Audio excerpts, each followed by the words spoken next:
My other concern with using MyFitnessPal is it doesn't actually ingrain the habits required long term for successful weight maintenance. So someone can still track their diet on MyFitnessPal, but it can be extremely nutrient poor, and therefore they're not focusing on the realities that they need to make the changes in order to ensure that their diet is very nutrient rich and it focuses on a good source of lean protein with all meals. So therefore, it's more important for someone as a client to utilize myself as a coach to ingrain the habits required in order to sustain a healthy lifestyle long term, because tracking isn't going to be forever. Like I just said, it's not a on it off it type perspective.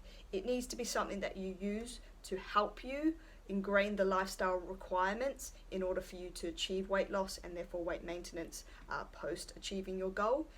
You need those behaviors ingrained in order to therefore succeed long term.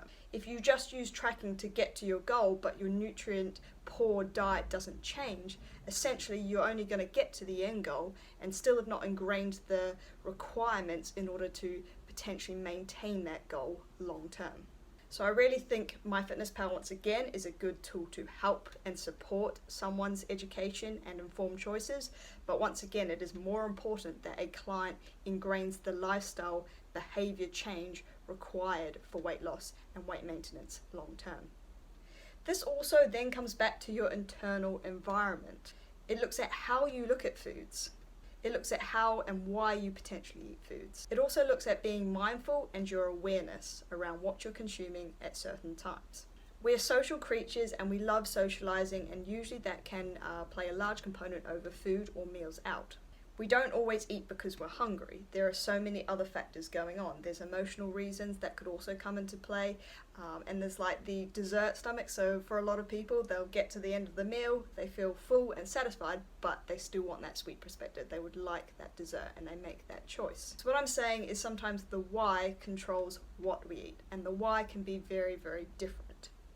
For example, when dieting, when in a caloric deficit, our why might be, okay, I know that I'm on less calories, so therefore I need to really focus on my hunger and my satiation cues. So therefore my why needs to be purely driven by something that is going to keep me satiated for a long period of time.